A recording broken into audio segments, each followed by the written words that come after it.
Parks and Recreation professionals around the state of Kansas. We are so excited as the Rec Branch to continue our interview process, interviewing people across the state for their events and their programs. I'm so happy to speak today with Kari Baesel and Jennifer Nixon from Johnson County Park and Recreation District. And we're going to talk about one of the really cool events, Live Well, Age Well.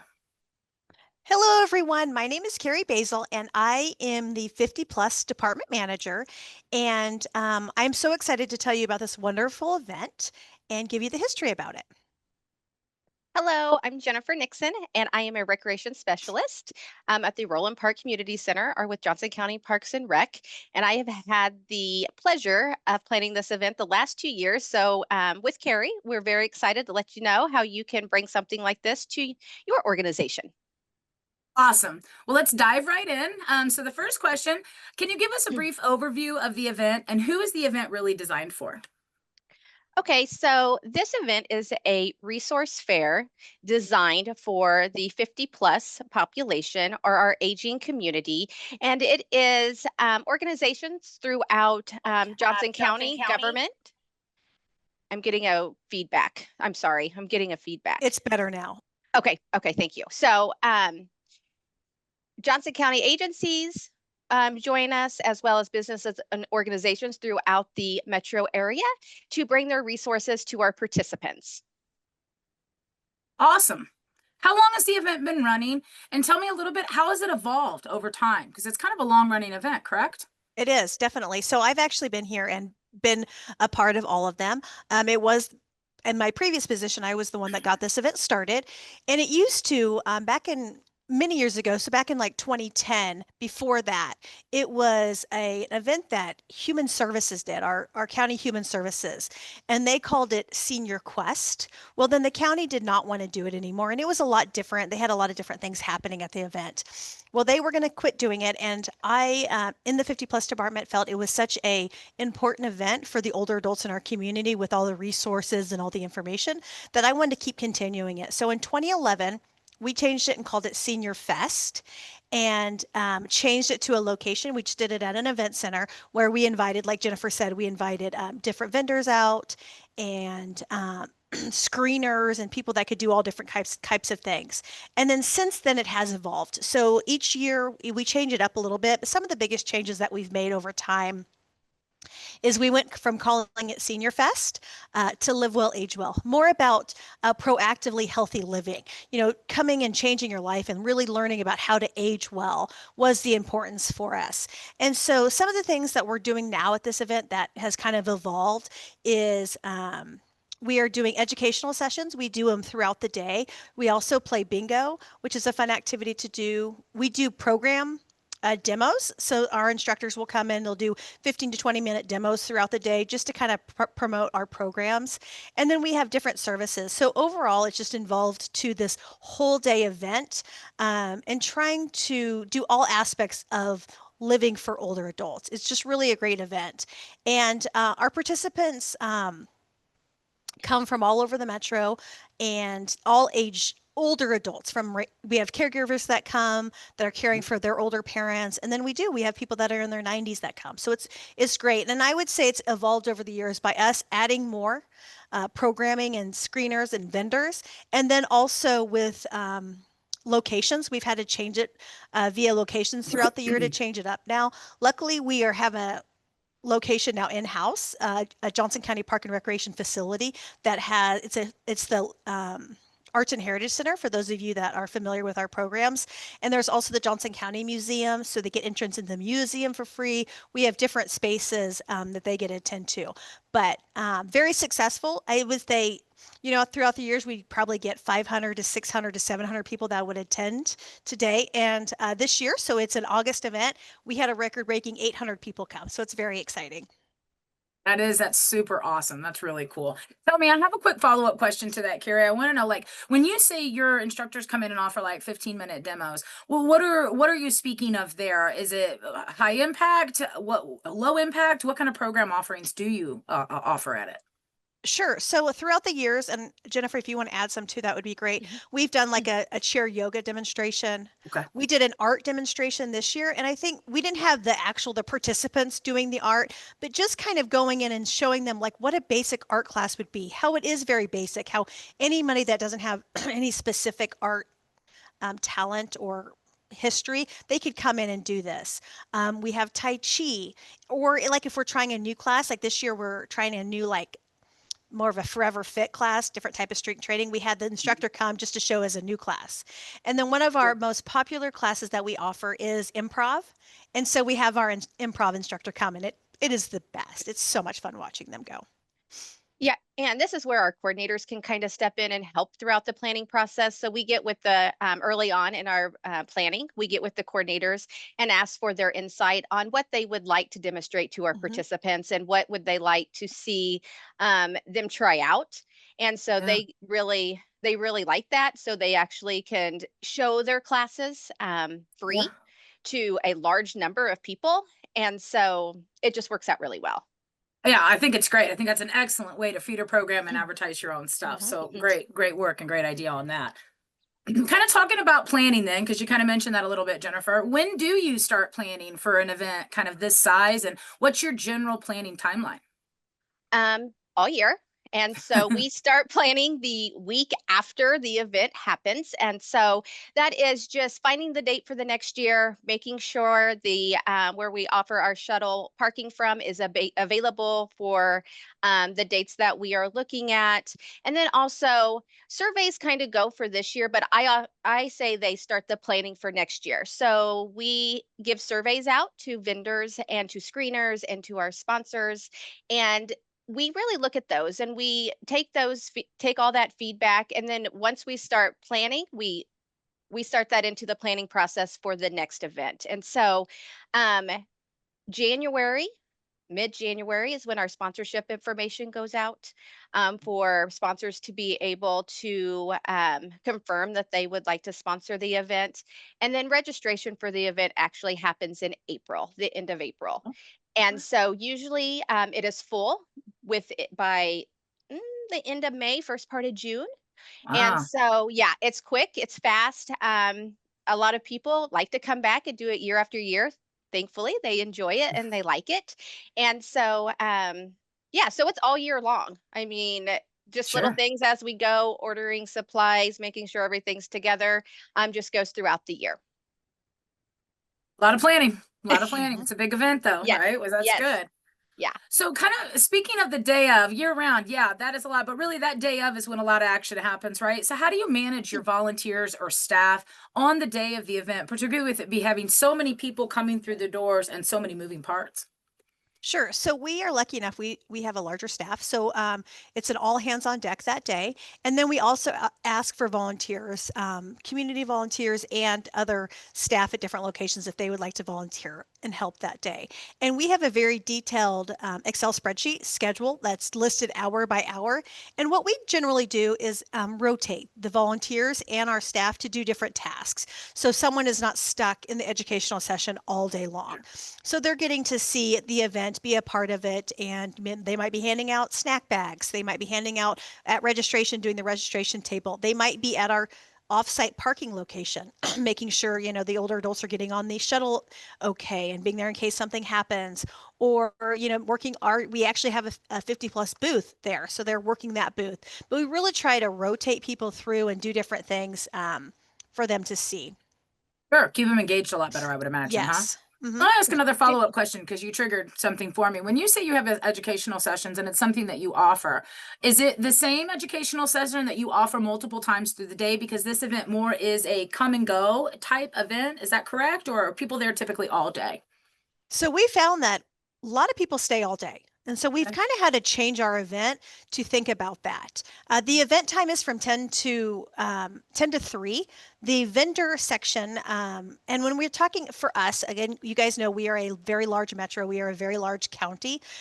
So we have a very large event. So our vendor space within the main vendor room, we probably have, I would say probably like 45 or 50 vendors in one space.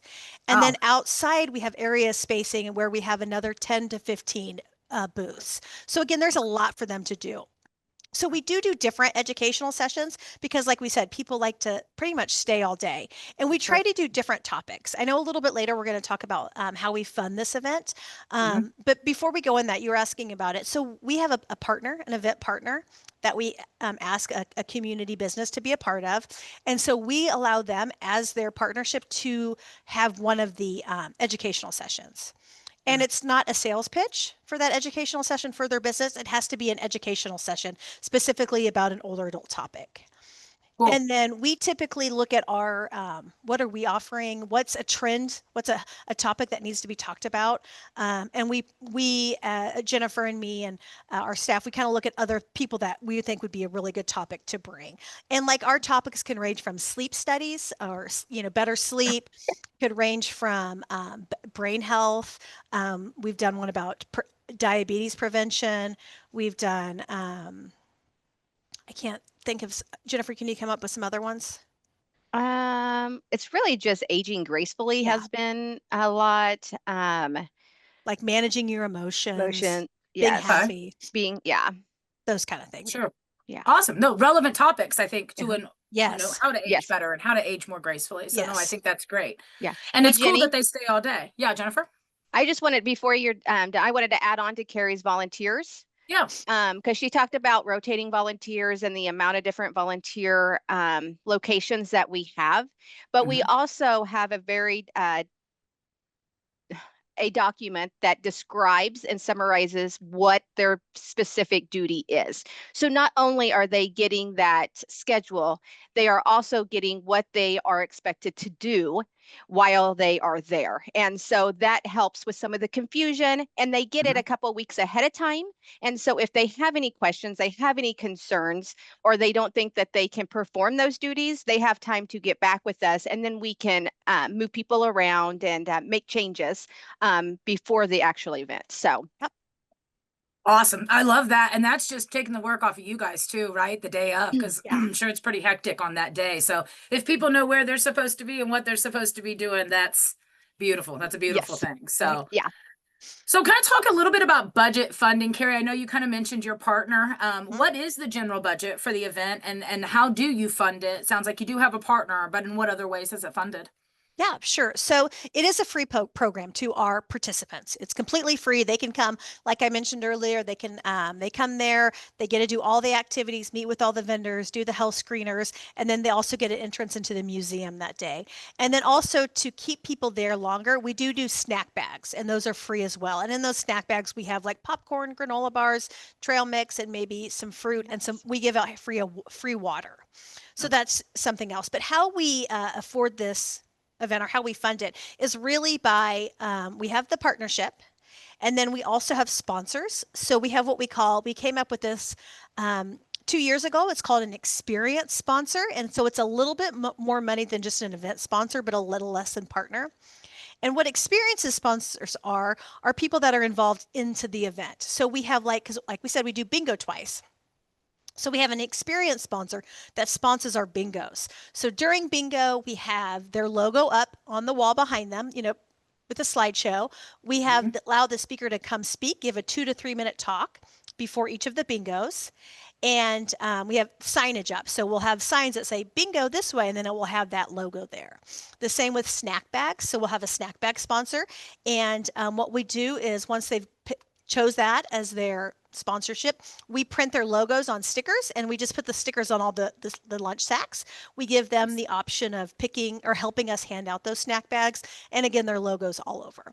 We also this year did a water bottle sponsor, where they had their logos on the water bottle.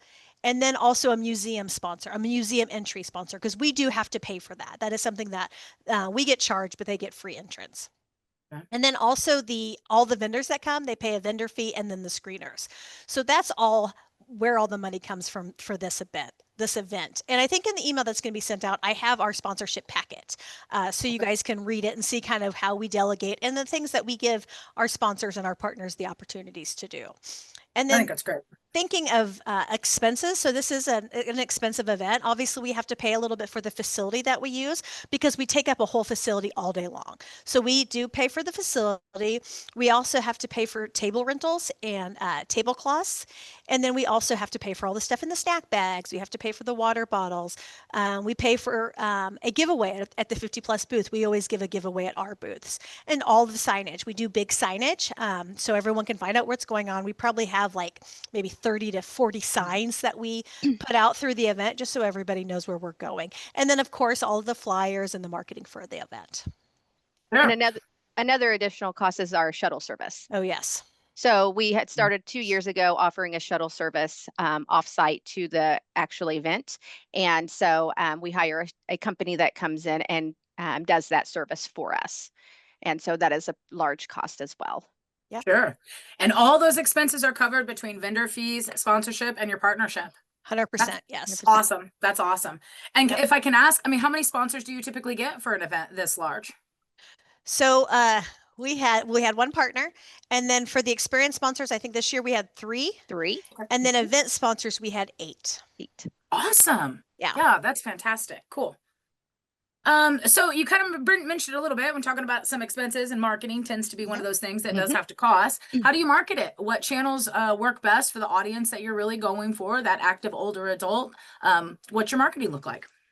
Well, Kari has mentioned, we are a very large organization, and luckily we have a solid marketing department within Johnson County Parks and Rec. So we team up with them and we do a lot of different marketing for this event. So as a department, we do e-newsletters, we pass out flyers within our programs, they make announcements within our programs, we add it to our social media pages. And so we try to get out the word of mouth to our actual participants that we see day to day. But as far as marketing department, they go big and beyond. I mean, they do such a great job for us. So we do Explore JCPRD. We also do ads in the Johnson County Post. We do blogs. So we have a blog, and so they put out a blog for us. They do program highlights, best times articles. They help us cross market within the district. So information goes out to all the different departments. The county jumps in and they will send out information through their email chain and their staff so they know what's going on. And then what am I missing? We also send out flyers and social media banners out to all of our vendors, all of our sponsors, and to everybody that's coming to the event. And we ask for them to pass them out to their population or who they are working with to help us as well.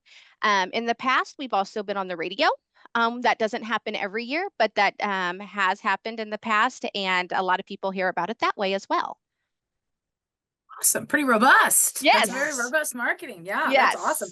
It's no wonder it fills up by the end of May. Yeah. Yes. What's something that's really great. interesting leading up to marketing, and we found this out not this year, but last year. So kind of at the last minute, after we'd kind of done our marketing push, we decided to team up with the City of Overland Park Police Department, and we did a community drug take back.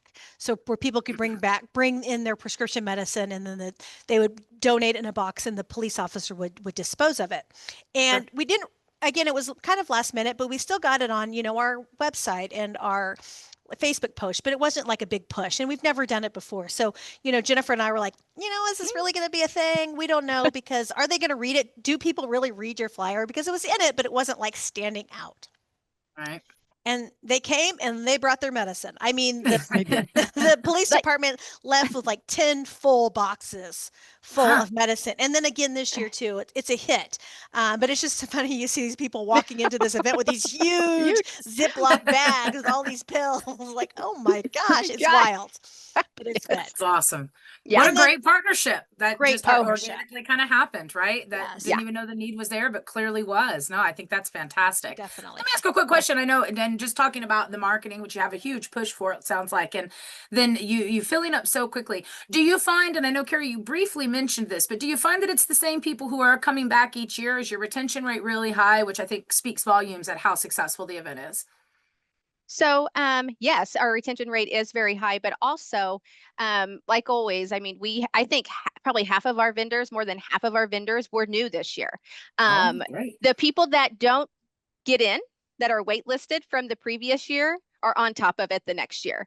It's one of those things that they're like, we're not missing out on this event. And so this year we had some returning vendors that got put on the wait list because we were full, and they're Yeah. like, what?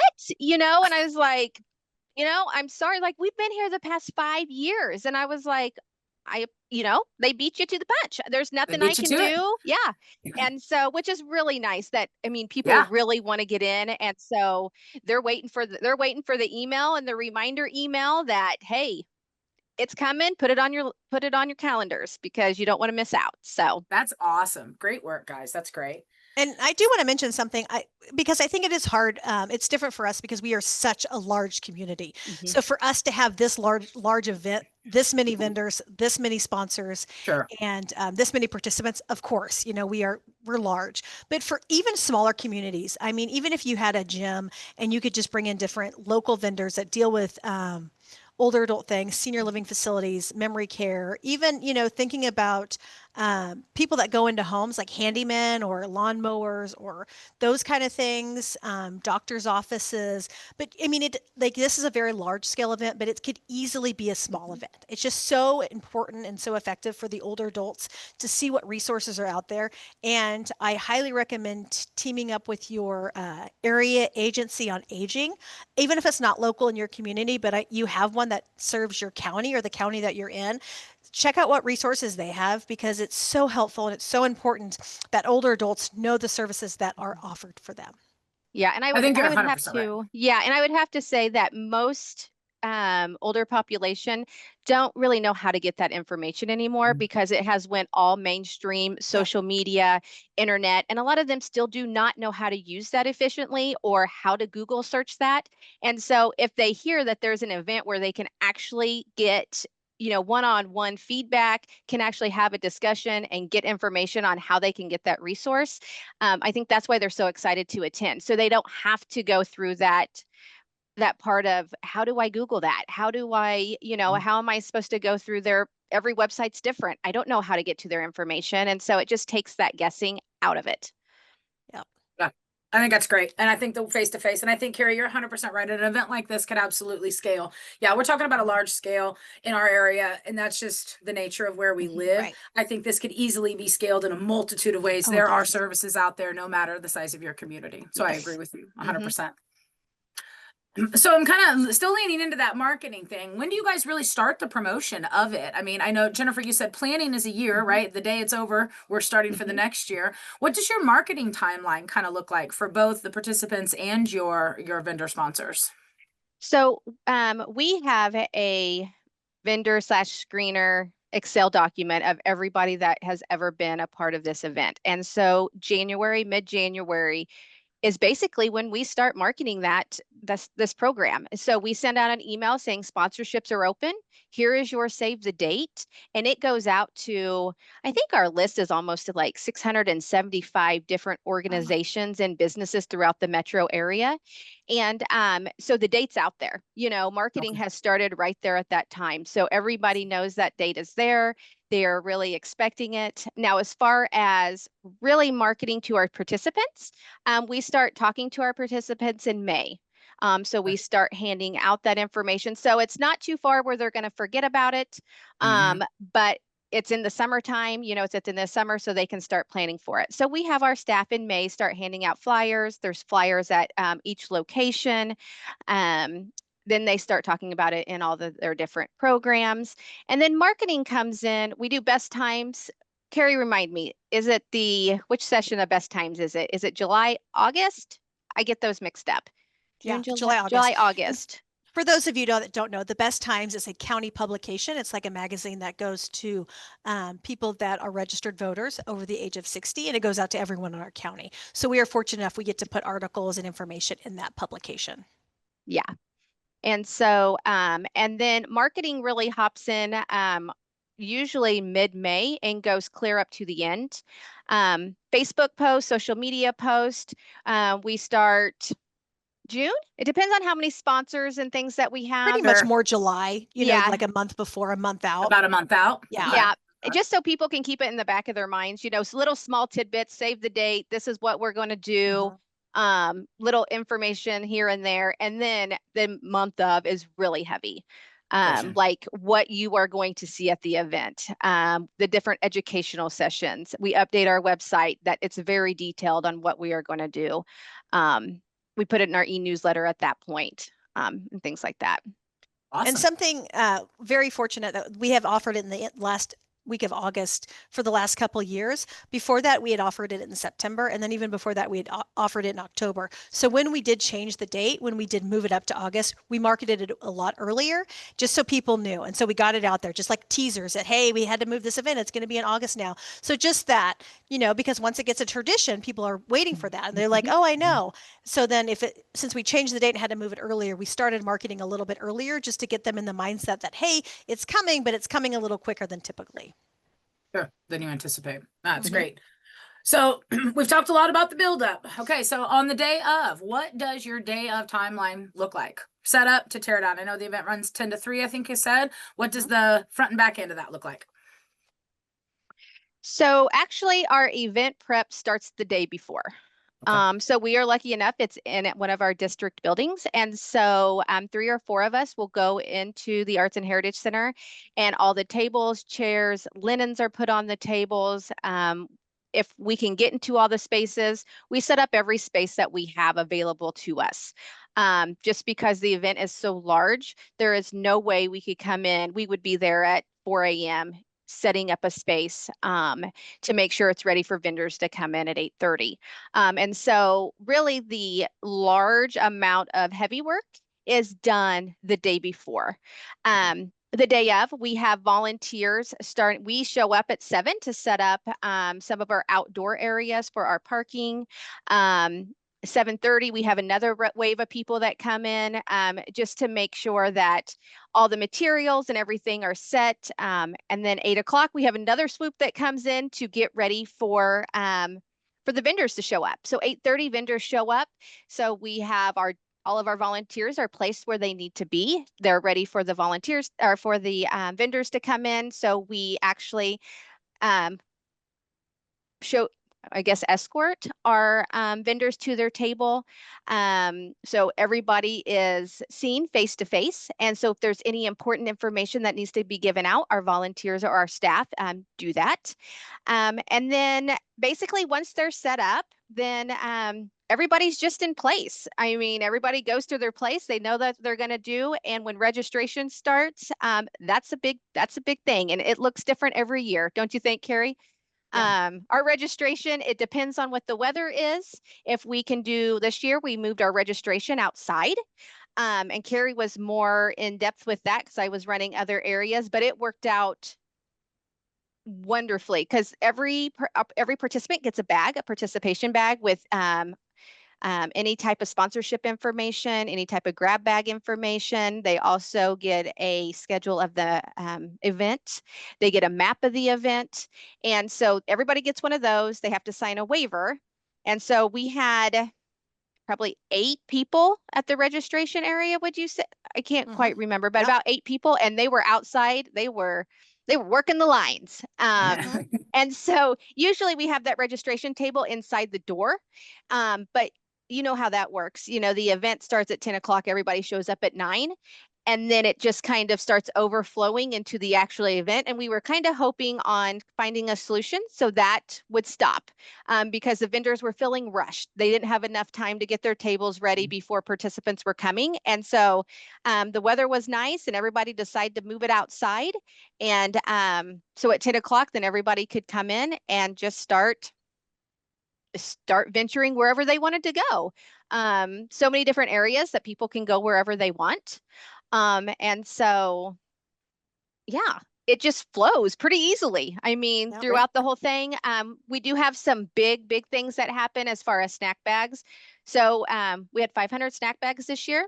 We had 3 volunteers working the snack bags, and people are lining up. They like that that free food. And so Sure. we have to make sure that we have a lot amount of volunteers for that area.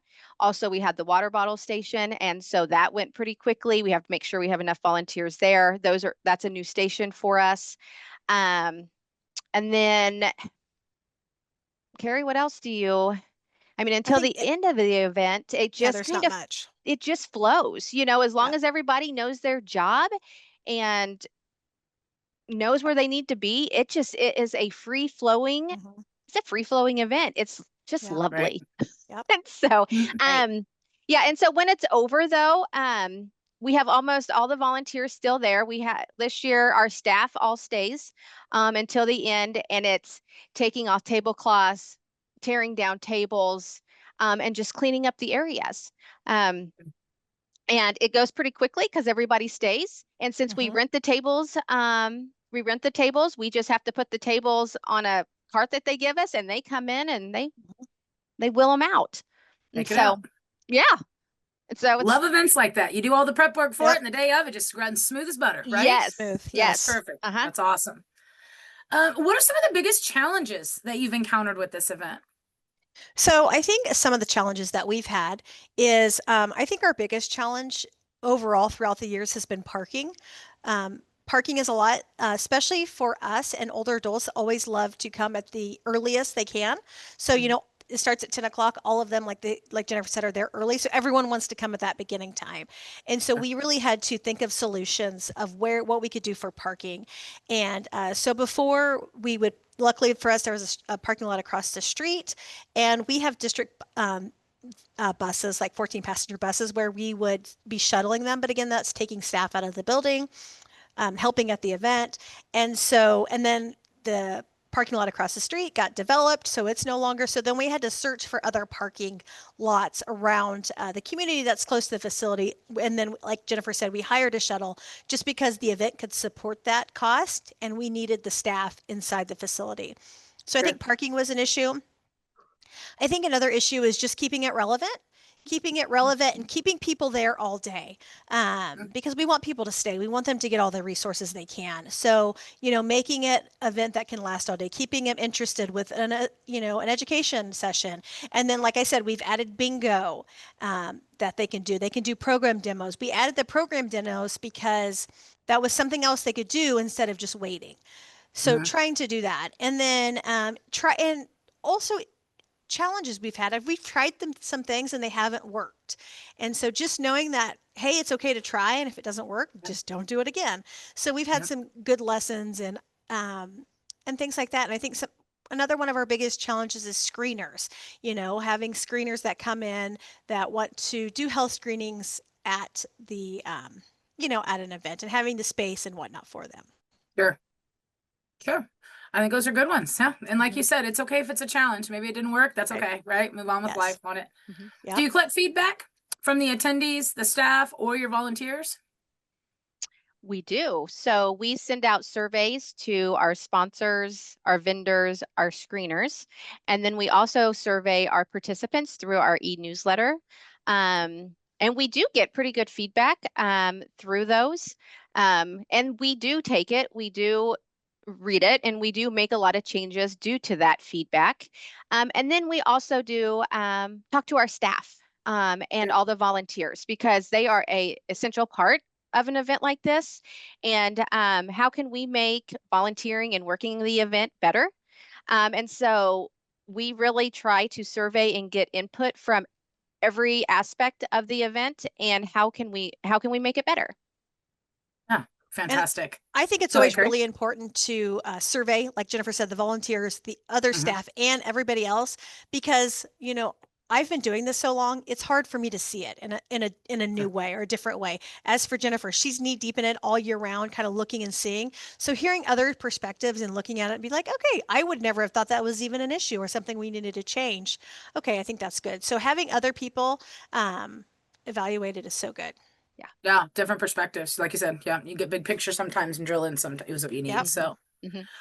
what advice would you give to someone who wanted to replicate or adapt this event in their own community?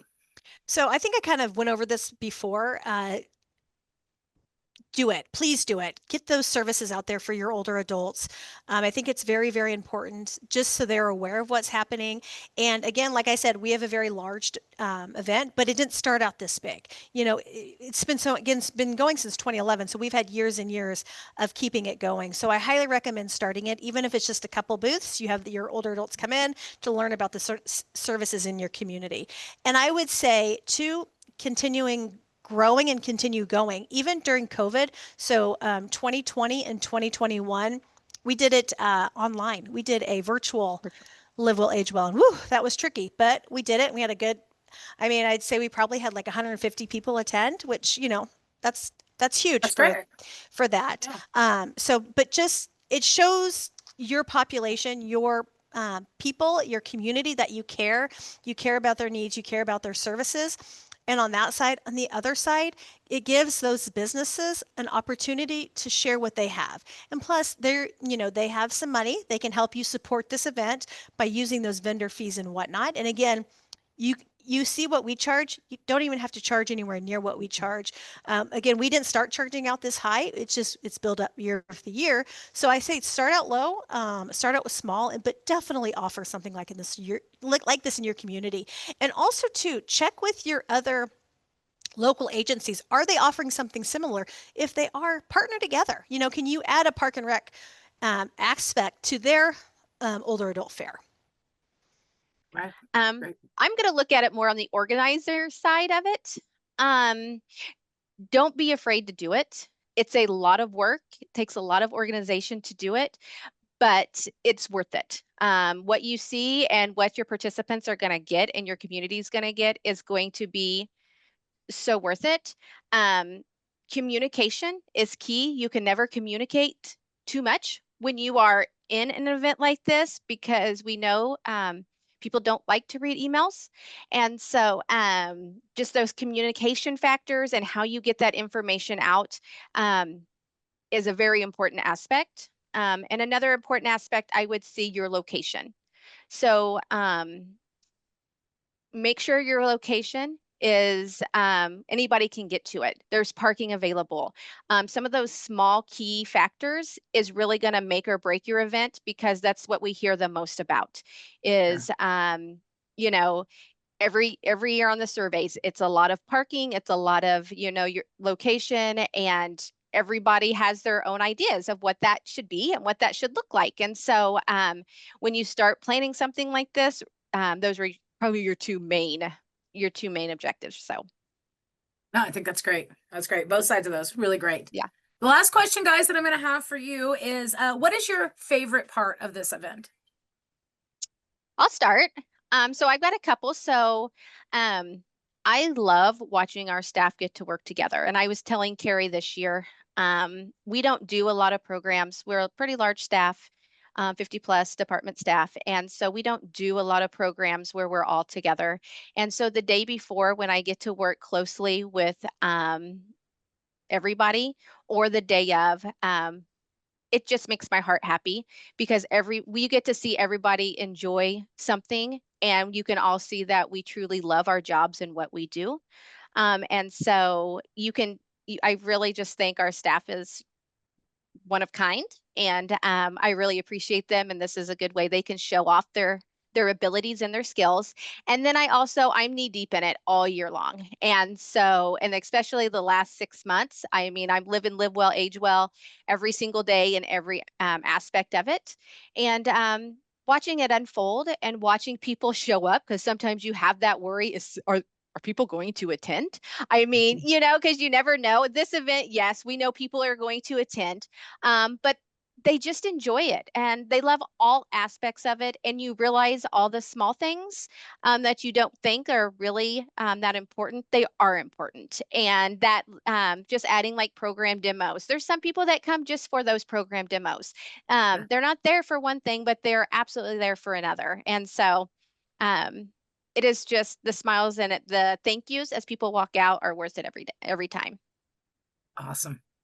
What's your favorite part, Kari? Top favorite is definitely the participants, getting to see all the participants there. Like Jennifer said, getting to see them enjoy the demos, enjoying the screening, that just walking around, seeing them talk to each other and have a good time. And then also when they specifically come up and say, Kari, I'm going through this. Do you know any services that are here to help? And I can point those out. That's my top, and I love it. My second though would be too to for all the vendors to see what we do for our community. All those businesses are, reaching out to us later and being like, hey, we are at Live Well Age Well. You guys do so much great things for this community. What else can we partner with? What else can we do? So it's those other organizations and businesses being like, wow, you guys are really great for our community. How else can we help you? What else can we partner with? So it's just kind of opening the eyes up to our county. Yeah, I think that's awesome. I think it's a great event, you guys. Yes, I think I certainly know more about it now. And everybody, as you're out here watching this through the state of Kansas, reach out to Kari or reach out to Jennifer. If you have any questions, they're happy to help you. They would love for you to kick something like this off in your community. Their contact information will be included. As Kari mentioned, an email will go out with some information, including flyers, pictures that you guys can check out what the event looked like. And just all the good information. So Kari, Jennifer, thank you for your time today in discussing Live Well, Age Well. It's been a great interview. Everybody have a great day. Bye Thank you, guys. Thank Jenny. you. Thank you. See you later.